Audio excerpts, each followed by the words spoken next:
बेंगलुरु में जय कुमार जैन और उनके फैमिली में 3 और लोग रहा करते थे। जय कुमार जैन राजस्थान के थे, एक बड़े बिजनेसमैन थे, कपड़ों में डील करते थे, साड़ियों का कारोबार था और इसी बिजनेस के चक्कर में वो राजस्थान छोड़कर पिछले 20 सालों से बेंगलुरु में रह रहे थे। माली हालत अच्छी थी।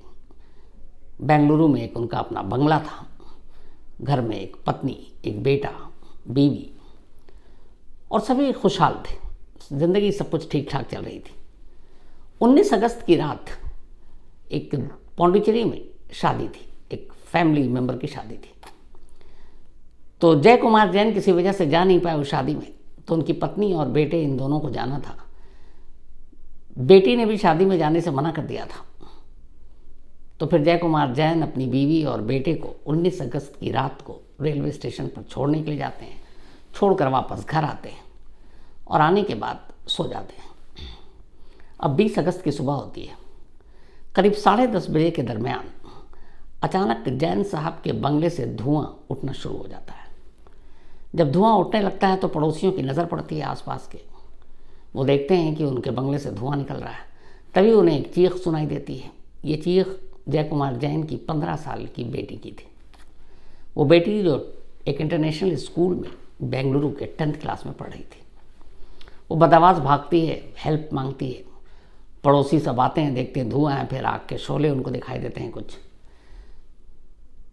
लोग उनके बंगले की तरफ जाते हैं, तभी एक और उनको लड़का दिखाई देता है। वो भी बंगले के अंदर से हाँफता हुआ बाहर आ रहा है और दोनों के हाथ पर भी जले के निशान, कुछ पैर भी जले हुए हैं।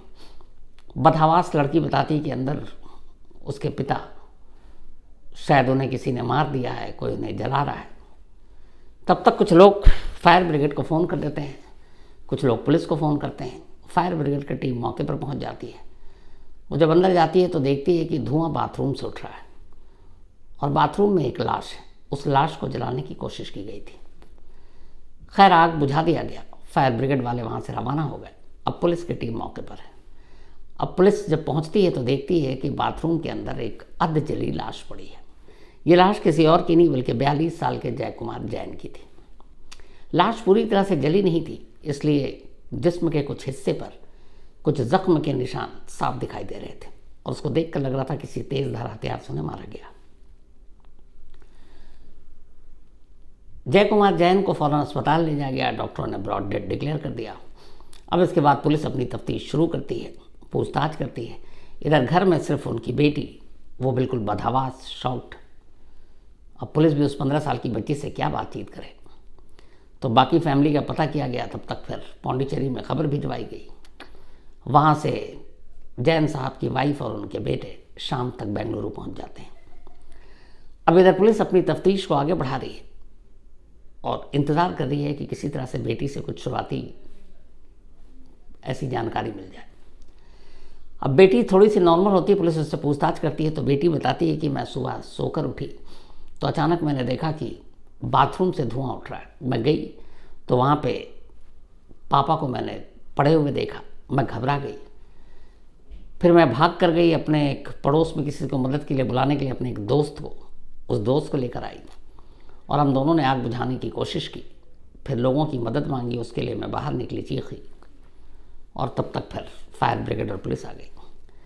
अब पुलिस ने कहा वो दोस्त कौन है, तो पता चला कि पड़ोस में ही रहने वाला एक 19 साल का लड़का है जिसका नाम प्रवीण है। प्रवीण से पुलिस ने पूछताछ की तो प्रवीण ने कहा कि मेरे पास फ़ोन आया मेरी दोस्त का, उसने कहा ऐसे ऐसे है, तुम फ़ौरन आ जाओ, मदद करो हमारी। तो मैं भाग कर आया और जब यहाँ आया तो बाथरूम के अंदर वही चीज़ देखी और फिर हमने मदद के लिए पड़ोसियों को भी कहा कि बुलाओ। बस यही कहानी है। तो इन दोनों के बयान के हिसाब से उस बंगले में कोई बाहरी शख्स आया जिसने विजय कुमार जैन पर हमला किया, फिर लाश को जलाने की कोशिश की और वो भाग गए। अब यहाँ तक कहानी ठीक थी, लेकिन पुलिस को लग रहा था कि अगर कोई शख्स बाहर से आया, उसने कत्ल किया, कत्ल करने के बाद लाश को जलाने का मकसद समझ में नहीं आ रहा है। अमूमन लाश को जलाने की कोशिश तब की जाती है जब उसकी आइडेंटिटी, उसकी शिनाख्त मिटाने की कोशिश की जाती है या लाश ठिकाने लगाने की कोशिश की जाती है। लेकिन यहाँ घर के अंदर बाथरूम में एक लाश को अनाड़ी की तरह कोई जलाने की कोशिश नहीं करेगा जिसे पता है कि इससे धुआं उठेगा, आस पड़ोस के लोग अलर्ट हो जाएंगे। पुलिस ने आस पड़ोस के लोगों से पूछताछ की तो पता चला उन्होंने कोई ऐसा शोर या कुछ ऐसी चीज़ सुनी ही नहीं। इधर तब तक फैमिली आ चुकी थी, सभी का रो रो कर बुरा हाल। उधर बेटी एकदम सदमे में, उसे अलग संभाला जा रहा क्योंकि उसने अपने डैड को उस आलम में देखा था। लेकिन पुलिस को कहीं ना कहीं इन दोनों 15 साल की उस लड़की और उसके दोस्त 19 साल के प्रवीण के बयान पर शक हो रहा था। इसी दौरान में एक पुलिस वाले की नज़र प्रवीण के पैर पर पड़ी। जब उसने ध्यान से पैर को देखा, उसके हाथ कुछ जले हुए थे, कुछ उस लड़की के भी जले हुए थे, तो उसने देखा कि पैर के निचले हिस्से का, पंजे का, जहाँ पे उंगलियाँ होती हैं, ऊपरी हिस्सा थोड़ा सा जला हुआ है, लेकिन उसका तलवा यानी कि नीचे का पार्ट कहीं जला हुआ नहीं है, वो ठीक ठाक है, चल रहा है। तो पुलिस को ये बड़ा अटपटा लगा। पुलिस ने फिर उससे पूछा कि ये बताओ तुम्हारा ये पैर क्यों जला और ये ऊपर का हिस्सा नीचे का क्यों नहीं, क्योंकि तुमने तो शूज़ पहन रखा था। अब वो लड़का थोड़ा घबराता है, क्योंकि अगर आप जूता पहने हुए तो जूता जलेगा, और जब जूता जलेगा तभी पैर जलेगा, लेकिन यहाँ पैर का ऊपर हिस्सा जल रहा है और तलवा बिल्कुल ठीक है। तो लड़का कहता है कि नहीं, मैं चप्पल पहने हुआ था। पुलिस कहता है, पूछती है कि कौन सा चप्पल, कहाँ है, दिखाओ। अब वो चप्पल में ही कंफ्यूज, शूज़ उसका घर में रखा हुआ है, यानी कि उसने शूज़ उतार रखा था। अब अगर एक लड़की जो बदहवास है, जिसके घर में एक हादसा हो गया है, उसके डैड को किसी ने मारा है, जलाने की कोशिश कर रहा है, और ऐसी सूरत में वो अपने दोस्त को मदद के लिए बुलाती है, वो दोस्त बदहवास भाग कर आता है, तो आने के बाद जो हमारा ह्यूमन नेचर है वो ये है कि हम फ़ौरन उस शख्स को बचाने की कोशिश करेंगे या जो भी मदद हो सकेगी वो करेंगे, न कि ये हम घर में आएंगे और पहले जूता उतारेंगे और फिर बाथरूम के अंदर जाएंगे। तो ये ऐसा मुमकिन नहीं था। इसी एक जूते की और उस पैर के जलने की कहानी ने प्रवीण को पुलिस पर शक हो गया। प्रवीण अब पुलिस के रडार पर था। अब जब प्रवीण रडार पर आया तो फिर पुलिस ने कहा कि इन दोनों का नंबर लेते हैं। उसने प्रवीण का नंबर लिया मोबाइल, और उस 15 साल की बच्ची का नंबर लिया, और अब उन दोनों के कॉल डिटेल रिकॉर्ड निकालने शुरू किए। जब कॉल डिटेल निकाला तो पुलिस हैरान रह गई।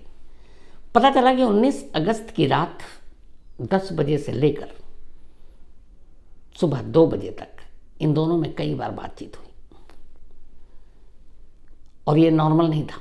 इससे पहले होती थी बात, बहुत सारे कॉल थे, लेकिन 19 अगस्त की रात कम से कम 10 बार से ज़्यादा बातचीत हुई। अब पुलिस को डाउट हुआ कि कुछ तो गड़बड़ है।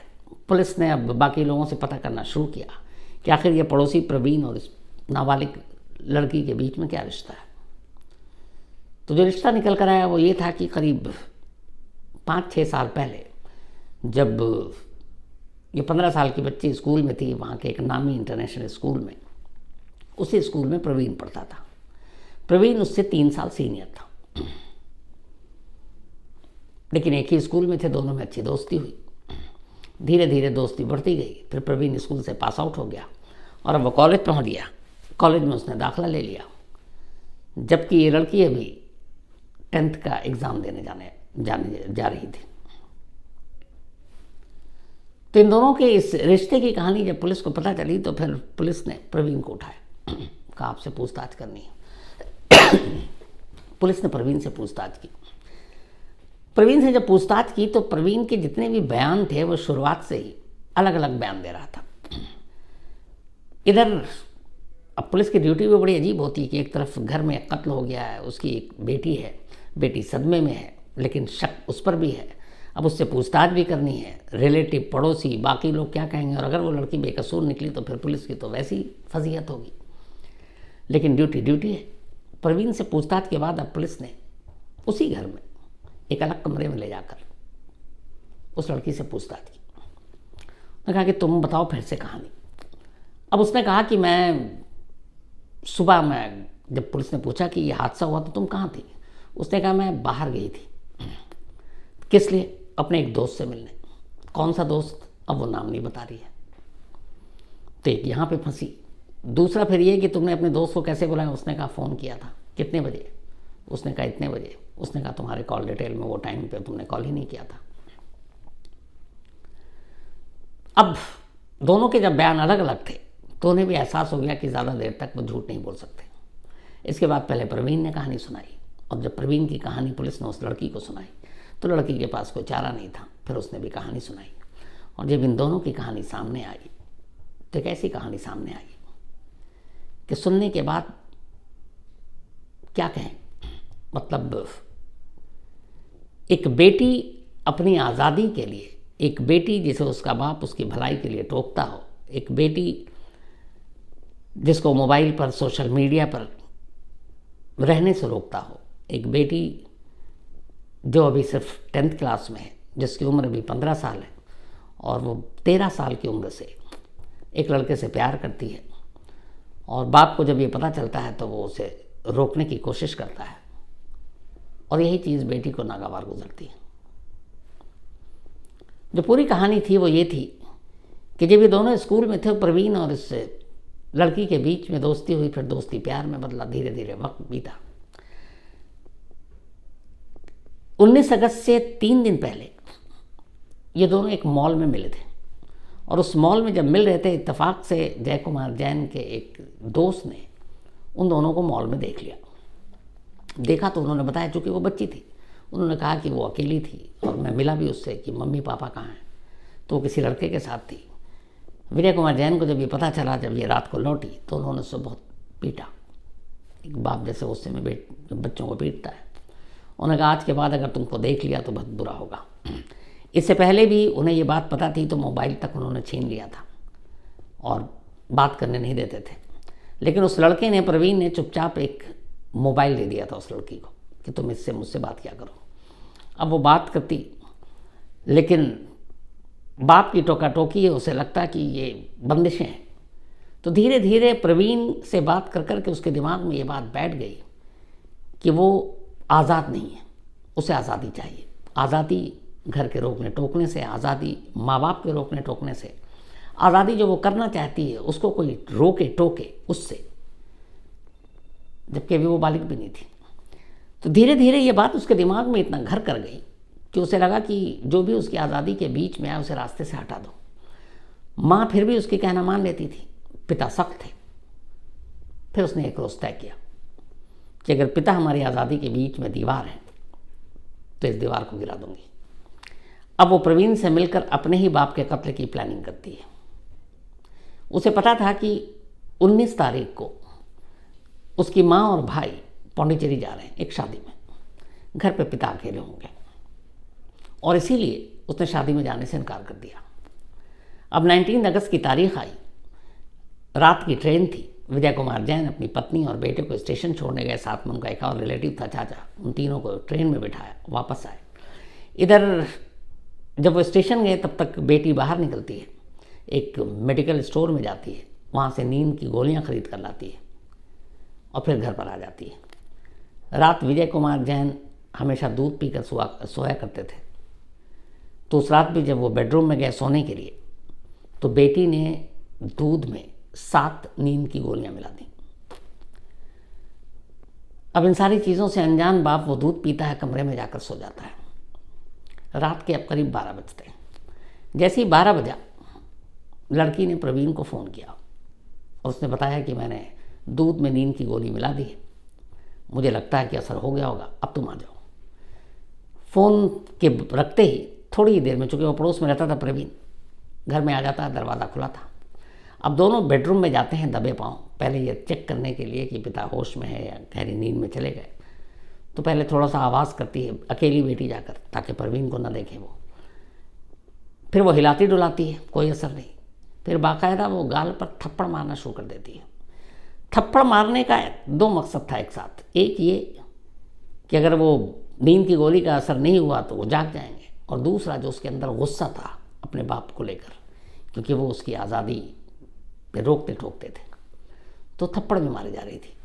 जब उसे यकीन हो गया कि कोई असर नहीं हो रहा है, उसके पिता उठ नहीं रहे, फिर उसने प्रवीण को इशारा दिया। प्रवीण अंदर आए, दोनों अपने पास चाकू लेकर आए थे। इसके बाद दोनों बेतहाशा उसी बेड पर एक साथ, यानी कि प्रवीण और वो लड़की, अपने बाप